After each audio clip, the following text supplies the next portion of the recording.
মিয়াক লগত লৈ এইখন অসমত নতুনকৈ বৰ অসম গঢ়াৰ সপোন আমি কোনো কাৰণতে কাৰ্যক্ষেত্ৰত পৰিণত হ'বলৈ আমি দিব নোৱাৰো আৰু আমি নিদো। স্বৰ্গদেউ চাওলুং চুকাফা, মহাপুৰুষ শ্ৰীমন্ত শংকৰদেৱ, মহাপুৰুষ মাধৱদেৱে গঢ়ি থৈ যোৱা এই বৰ অসমৰ ভেটিত মিয়ালেণ্ড বনোৱাৰ ষড়যন্ত্ৰ উফৰাই দিয়া হ'ব। আমাৰ স্পষ্ট কথা। এইখন মাতৃভূমিত আমাৰ পূৰ্বপুৰুষৰ অৱদান আছে। এইখন অসম আমাৰ প্ৰতিজন খিলঞ্জীয়াৰ ভূমিপুত্ৰৰ পৈতৃক সম্পত্তি হয়। সেইটো আমি হাজাৰবাৰ কম। এইখন মাতৃভূমিত আমাৰ কেৱল মাত্ৰ আমাৰ খিলঞ্জীয়া ভূমিপুত্ৰসকলৰ পূৰ্বপুৰুষৰ অৱদান আছে। ইয়াত মিয়াৰ অৱদান নাই। মিয়াই গৈ বাংলাদেশত দম্ভালি মাৰক, কিন্তু অসমত নহ'ব। আমাৰ জাতীয় সংগ্ৰামে অসমৰ স্থিতি স্পষ্ট। কোনো কাৰণতে এটাও মিয়া অসমত থাকিব নোৱাৰিব আৰু ইয়াত আমি দীঘলকৈ ব্যাখ্যা দিয়াৰ প্ৰয়োজন নাই। আমাৰ স্পষ্ট কথা, আমি মিয়াক থাকিবলৈ নিদো, কোনো কাৰণতে নিদো। সি যোনেই নহওক লাগে, যি শক্তিয়ে নহওক লাগে, আমি কোনো কাৰণতে মিয়াক থাকিবলৈ উজনি অসমত নিদো। আৰু যি ব্যক্তিয়ে মিয়াৰ হৈ দালালি কৰিবলৈ আৰম্ভ কৰিব, জাতিৰ স্বাৰ্থত প্ৰয়োজনত তেনে ব্যক্তিক কাণত ধৰি আঁঠু কঢ়াই থোৱা হ'ব। স্পষ্ট কথা।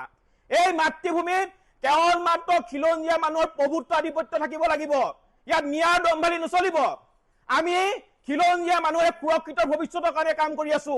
আমাৰ আদৰ্শ হৈছে মহাবীৰ লাচিত বৰফুকন, আমাৰ আদৰ্শ হৈছে মহাপুৰুষ শ্ৰীমন্ত শংকৰদেৱ, আমাৰ আদৰ্শ হৈছে মহাপুৰুষ মাধৱদেৱ, আমাৰ আদৰ্শ হৈছে কলাগুৰু বিষ্ণুপ্ৰসাদ ৰাভা, আমাৰ আদৰ্শ হৈছে সতী জয়মতী, আমাৰ আদৰ্শ হৈছে এই মাতৃভূমিৰ বাবে জীৱন যৌৱন ত্যাগ কৰা শ্বহীদসকল। আমাৰ আদৰ্শ কোনো কাৰণতে মোগল বা মোগলক সমৰ্থন কৰা ব্যক্তিক কোনো কাৰণতে হ'ব নোৱাৰে। আৰু যিসকল ব্যক্তিয়ে এতিয়াও অসম ধ্বংস কৰিবলৈ পণ লোৱা মীৰ জুমলা, ঔৰংজেব আৰু কালাপাহাৰক নিজৰ আদৰ্শ বুলি ভাবি আছে, তেনে ব্যক্তিৰ অসমত কোনো কাৰণতে স্থান নাই। তেনে ব্যক্তি অসমত থকাটো আমি কোনো কাৰণতে নিবিচাৰো। এইখন অসম স্বৰ্গদেউ চাওলুং চুকাফা, মহাপুৰুষ শ্ৰীমন্ত শংকৰদেৱ, মহাপুৰুষ মাধৱদেৱৰ আদৰ্শৰে পৰিচালিত হৈ আছে আৰু হৈ থাকিব। এইখন অসমত মিয়াৰ চোৰ ডকাইত দাদাগিৰি ধৰ্ষণকাৰী ড্ৰাগছ মাফিয়াৰ অটপালি কোনো কাৰণতে সেইটো আমি কোনো কাৰণতে হ'বলৈ নিদো। আমাৰ কথা স্পষ্ট। আমি অসমখনক বাংলাদেশ পাকিস্তান হ'বলৈ দিব নোৱাৰো।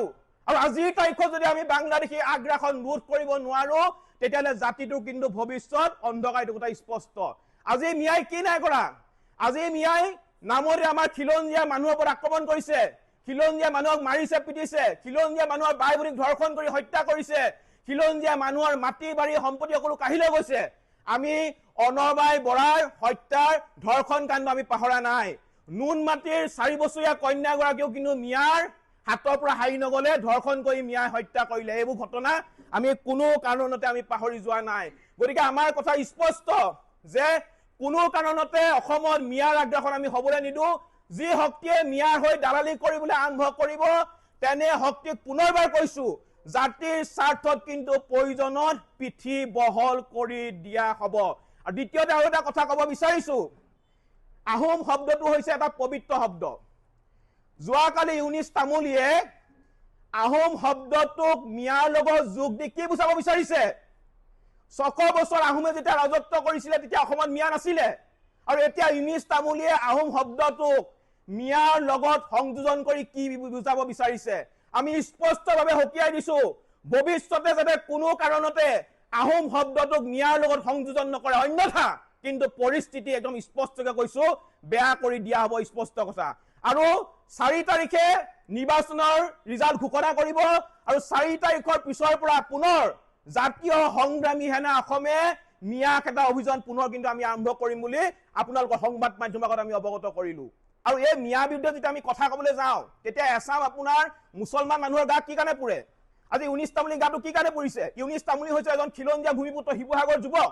তেওঁ কাৰ পক্ষে মাত দিব লাগিছিলে? তেওঁ শিৱসাগৰ জনগণৰ পক্ষে মাত দিব লাগিছিলে, খিলঞ্জীয়া মানুহৰ পক্ষে মাত দিব লাগিছিলে, উজনি অসমৰ মানুহৰ পক্ষে মাত দিব লাগিছিলে। কিন্তু তেখেতে খিলঞ্জীয়া মানুহৰ পক্ষত মাত নিদি কেৱল মাত্ৰ তেখেতে অবৈধ সন্দেহযুক্ত নাগৰিকৰ পক্ষত আছে কাৰণে আমি বাৰে বাৰে কৈছো তেওঁক আমি সকীয়াই দিছো।